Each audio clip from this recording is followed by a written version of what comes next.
Greetings, adventurers. It is I, once again, OmnusI, here at the Lair, greeting you once more. Today is going to be a rather different Lair of OmnusI for reasons that you'll see as we go. But we're kind of turning things on their ear. As prior levels of the Lair demonstrated how to run a game, how to start one, how to acquire the players, how to get ideas for your game, and how to actually run it, today we're going to take a different tact. One that very few people actually ever bring up in these kind of weblogs. Today we're going to discuss how to end a campaign. So, buckle up, strap on your favorite dagger, and we'll begin.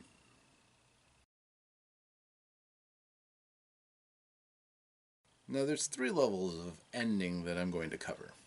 First of all, when you end a one-shot, something short to the point, for example, running at a convention, or just trying something for your friends, you want to try to encapsulate everything so that all of the strings are neatly tied by the time it's over. You don't want to leave dangling questions unless you intend for that one shot to be a hook to lead on to other things that you intend. It's oftentimes a nice thing just to not have those kind of questions. Give the character something that they can remember of the whole thing. If, for instance, I run a game at a convention, a lot of times I'll let the players walk away with the character sheets that had the characters that they played, as a memento of the time that we spent together. It's only fair. Unless I was really running a series, in which case I'd still photocopy those character sheets and give each player a separate copy. Now, when you're running a campaign, it is often the way of campaigns to have an ebb and a flow. If you intend to have a single story, or perhaps a multi-threaded story, then having a definitive end does a couple of things. Number one, it sharpens your focus so that you can continue driving towards your ending point. And secondly, it draws a certain poignancy to the story that you are telling. It comes up to a crisis. It tells an entire encapsulated story, which is a little bit more, again, poignant, meaningful than just a sandbox, say a continuing dungeon that you continue to hack in year in and year out.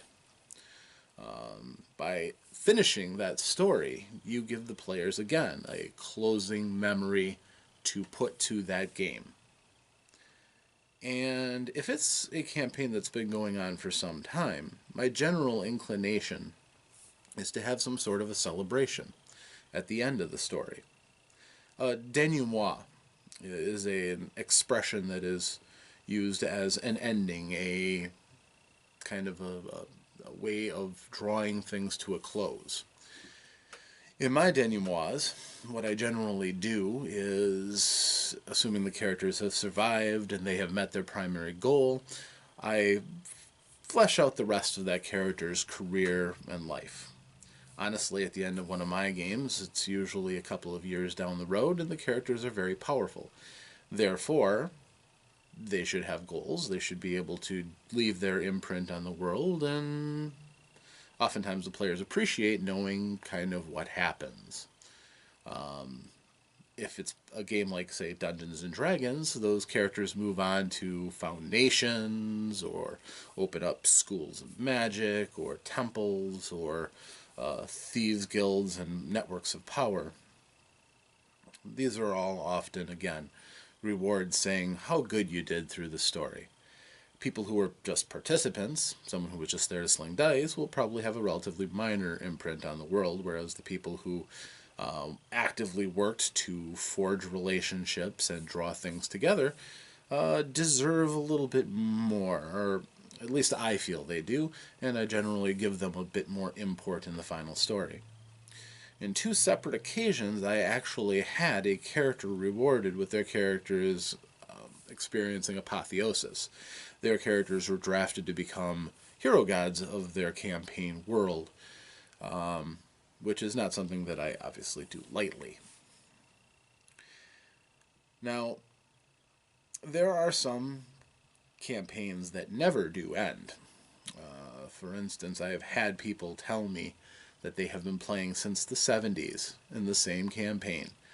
One person has a dungeon that they continue to plunder and plunder through a variety of characters having their careers doing this, or perhaps they go through adventure after adventure after adventure. Again, in similar fashion, a same character or characters oftentimes not the center point. In old school gaming, it was kind of a consideration that characters were transitory. They were what got you through the story for a little bit, and if they died or got to a certain level of power, you just roll up another one and keep going. However, that kind of attitude changed a bit, especially when 2nd edition rolled out. I've heard far more people talk about their characters that are 30th level and plus and can do amazing things, and they continue to play and play and play and play and play. That's fine. I'm certain that to have a group that stays together that long, to have characters that powerful, that's quite a feat. Certainly. Groups come and groups go sometimes, and if you can have one that's lasted, that's impressive. I myself have had groups that have lasted about 10 years, 8 years, and my current group I think is at 7. So occasionally somebody drops out and someone comes in, but the general core of the group stays together. My campaigns generally tend to go about a year, 2 years, 2.5 at the outside, because mine are very much story driven. They do have an end. That generally means that in everything from the very beginning of the story on up, even if a night goes by, it doesn't seem like it's contributed to the end story. Those nights often allow me to seed a couple of hooks to draw the players in different directions that may move them closer to the story, or if I need to pump the brakes a little bit so that they have a chance to increase their experience or learn a new thing that'll help them out. It gives them an opportunity to seek that out. I'm not very much of a plot hammer dungeon master, game master, what have you. I like to let the players have every opportunity to find out things in my stories, but sometimes you have to let Providence give a little bit of a nudge here and there. So, if you have a campaign that continues to go on and on and on, you don't have to really worry about an end. The only thing that'll really end a game like that is if your group breaks up, which is tragic, but again, can happen. Now, when you end a story, when you end a campaign, there is a bit of a separation. Some game masters feel very strongly a feeling of loss, of sometimes bordering on depression, which is not a knock on people who suffer from real depression. In some way, shape, or form, something is lost. Your story that you've become comfortable with is at an end. The next time that you game, it will not be in this familiar world, or at least not with the same group of characters. Even if you go at a different tack, you'll have new players that you are dealing with, or new characters that you are dealing with.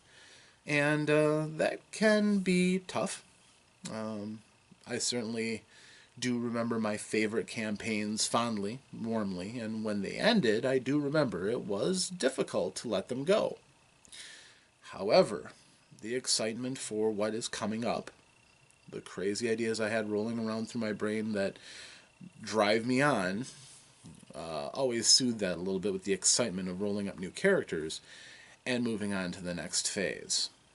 Even now, when I am knee-deep in a pair of what have been very solid campaigns, I have the next ones already planned out in my head. So, at least the beginnings of them. And if any of you are interested in chatting about those or what I'm doing, let me know. Leave in the comments below. That would be great. So just to be prepared, if you have poured of yourself into a game, that is something that you risk, is that feeling of loss, of, you know, it's a hard thing to draw something to a close that you become familiar with, and you've poured a lot of care and even of love into it. It's very tough. So, what are good signs that a campaign or story should end? Well, number one is if you have a destination in mind. Obviously, like I said, I've had games where I have come to the end of it and then was tempted to go further than I had originally planned. One or two times that I've done that, it didn't quite capture the magic of the first story, and I kind of regretted it. There was another time when I took a somewhat beloved game that had come to a halt. I believe it was because of scheduling. And then I brought that game back around, and it just didn't have the same magic. It's very unfortunate, and kind of led to, it was one of the impetuses that led to one of my groups breaking up. So that is, one of your first signs, is if you have already decided that a campaign has an ending point, stick to it. There's plenty of other games you can come up with. Plenty of other games out there to try. Number two, if you find your players aren't buying into your game anymore, there's a couple of reasons for that. Number one, your players might just not be buying what you're selling. If they're not in the mood or consistently don't like a particular game, they're going to have a very hard time keeping in character and buying into the game.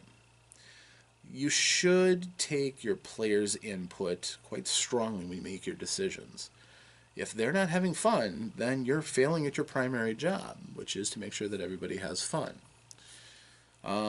Another thing that can happen is, and this is probably the hardest one, is when some sort of external thing comes into your game. Somebody gets off a little bit about something and it just spirals out of control, or maybe a relationship change happens within the group, or there's lots of different ways that can happen, and that can be very unfortunate, especially when it involves players of characters who are integral to the group. If that one person, say, is playing the healer and doesn't show up anymore unless you have ways around that, that can make things pretty difficult if that healer isn't around for a tough set of combats. In addition to that, you can also have the game itself tell you that perhaps you should do something different. For example, in the instance of a total party kill. If you're a story-driven game master like myself, you take those characters and you do your best to entwine them into your world. You give them hooks and seeds for different goals that they can achieve or should strive to achieve. And if everybody dies, or significant enough memberage of the group dies, it's extremely hard to come right back to that same spot if you have a heavily story-driven game. If you're just, dungeon delving in that, you just roll up new characters and go, but if you've really tied that story into that group, no great adventure that I've ever read wipes out the entire group and all of a sudden a new group just starts, say, a couple of volumes into a series. It's just, it's really unheard of, especially when the players have to reforge new connections with new characters. That can be tough. Maybe after that, it's time to take a different direction. Go try a different challenge, write it off as a bad bit of business, and move on. So, those are a couple of things. Another thing that may tell you that it's time to end a game is when you yourself feel that it is time to end a game. It can be a slog, and it's nearly impossible to mask when you are no longer interested in your own game. Your narration slips a little bit, the enthusiasm you bring to the table withers on the vine, it becomes very difficult to fool your players into thinking that you're still enthusiastic about the game. And DM burnout is a very real thing. I say DM, but it applies to all games. Sometimes it's just too much. Sometimes you put too much time and effort into it and you can't sustain at that level. Sometimes the story just gets old and you get sick of the characters or you get sick of your own plots. Something happens. It can be outside occurrences that don't give you free time or what have you. It can be extended periods of illness or several sessions that are skipped because of one reason or another that can just cause you to lose interest. It happens. It really does. And unfortunately, it can be difficult if you're continuing on a regimen of gaming and running games to get that back while you're still doing it. Sometimes taking time off to recharge your batteries can do you a world of good. And if that does mean striking out in a different direction, maybe you yourself are the cause. Certainly, you are every bit as important as every single player. And if you're not having fun, then again, the game isn't working. The game isn't doing what it needs to do to entertain you as well as all of your players. So, that might be a circumstance that requires you to be prepared to draw things to a close. It doesn't have to be a quick severing where everybody shows up and you say, no, we're not playing this game anymore, we're going to switch to do something else. In my experience, that's a worst case scenario. That's almost as bad as flipping the table over and kicking everybody out of your home or wherever you are. It's especially bad if you're like you game at a restaurant, flipping the table. They frown on that. Don't do that. But it's usually best to try some sort of closure, some sort of denouement, even if it's a truncated one that takes place in a single session. You tell everybody, be honest about it. Whatever reason, I can't keep doing this. Excuse me. And, we're not going to be playing this game anymore.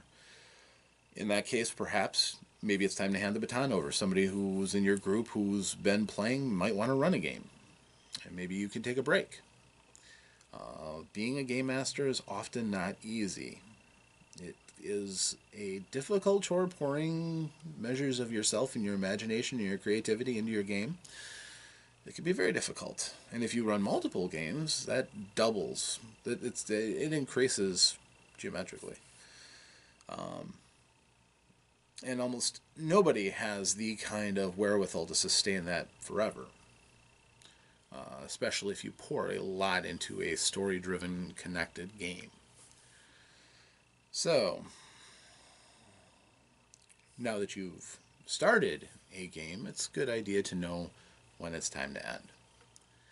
And for this, the reason I picked this rather somber message for this level of the Lair of OmnusI is that this is going to be the last of the every week Lairs of OmnusI. I did not do one last week because of the struggle to put together a good Lair of OmnusI and try to do a critical hits in the same week. It all fell apart. And I wrestled with that for a bit and came to a real crisis of, well, just everything. A lot of what I've been saying just now about ending a campaign does apply to me as well. And in this venture, defying the conventions of what seems to work for people who carve their own niche into this kind of thing, having long videos, very personal videos in some cases, where I try to do different things that entertain outside of just, recording and editing. It has taken a bit of a toll. I've enjoyed it. I have. I know I've got a long ways to go if I ever wanted to be really good at it. And quite honestly, everything that I set out to do to forge a community where we could have open dialogue. That's never happened. Don't get me wrong, I love my subscribers and thank you very much for coming along with me on this journey. But I can't keep doing this for 10 views a week. It's just too hard. And the things that I've done the best at, the things I've hit the most views and reached the most people, were the few things that I actually advertise throughout the different forums and things that I am a part of. In general, I don't like to do that because I see that as being kind of like the Amway or the Mary Kay of presentation and sales. Constantly throwing yourself at people to get as many eyeballs on your product as possible. Outside of linked references and invitations, I haven't done that. I've tried to reach out to various groups, got some subscribers. Mostly was doing this for my own entertainment, and it's pretty much dominated my free time. I've enjoyed what I've put out, and you're very welcome to it. And I will not stop making videos. I'm just not going to the one a week regular as clockwork as I have. I've been doing this since September. I'm not saying that, I'm not looking for a pat on the back, and I'm not looking for consolation or anything like this. It's just drawing it to an end because, frankly, I can't sustain it for where I'm at. And I kind of regret that. I still have a lot to say, but it just won't be happening as often as I did. I'm not going to put a number on it. I will still do video reviews via the Omnus Critic, although I may pare the pageantry down a bit. I have other features. I will probably post more video reviews and quick hits, more so than full Lairs of OmnusI. You will probably not see a great deal of me, OmnusI. I'll probably be doing more posting as just Rob. But when I have something concrete, when I have something that I really want to throw together, and I can commit the time to really edit it and give you the kind of video that I want to give you, that's when you'll see me again. But it's been a good ride. I've enjoyed it. I thank you again for watching. A bit of a heavy heart, like I said. When you cut the cord, it's tough. But from here in my chilly corner of the basement, there won't be any treasure tonight. There's no place to spend it, I'm afraid. So I'm just going to say goodbye or farewell. As I said, you'll see me again. But as of right now, the Lair of OmnusI is undergoing remodeling. Perhaps when I get my feet under me again, I'll reopen it. And as I said, perhaps every once in a while I'll still put out a Lair of OmnusI. So, thank you again for watching this, and I wish all of you safe travels.